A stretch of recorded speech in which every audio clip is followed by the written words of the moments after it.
Hi, I'm Len Witt, and I'm with Eric Newton. He's the Vice President of the Journalism Program at the Knight Foundation, and he's got some interesting insights. They recently had a meeting with community foundations to talk to them about journalism, and Eric, take it from there. Thanks, Len.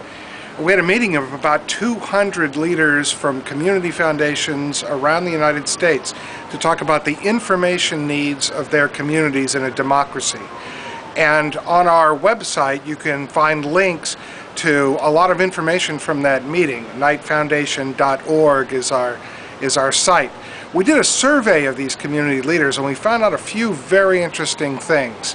One is that they're newspaper readers, and even when they read the web, they read newspaper material on the web. So their view of the information ecosystem is the view of newspaper readers. The second thing about them is that 70% of them are upset with media trends, shrinking newspapers, and information in their communities they think is drying up. 70% are upset with the quality of information in their communities.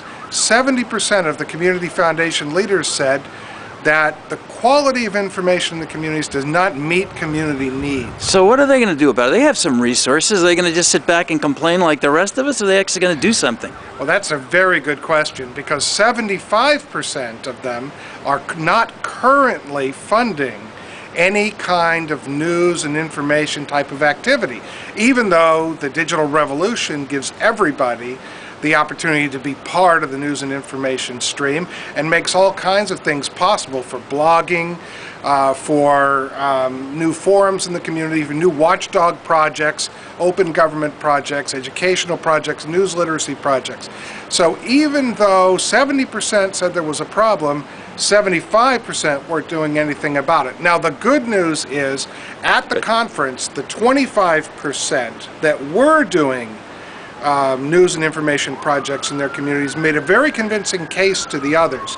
And we think that we're going to see that number grow significantly from 25% of community foundations caring about news and information in their communities to a much larger number. I can't tell you exactly what it's going to be, but if we have this conference a year from now, I think we're going to see a change. Okay, so what can somebody local do? You're doing it sort of on a macro level. What can somebody on a micro level in a small town, can they go and approach their community foundation, especially if they know something about journalism, say, hey, look, I got an idea. Do you think that's going to work or not?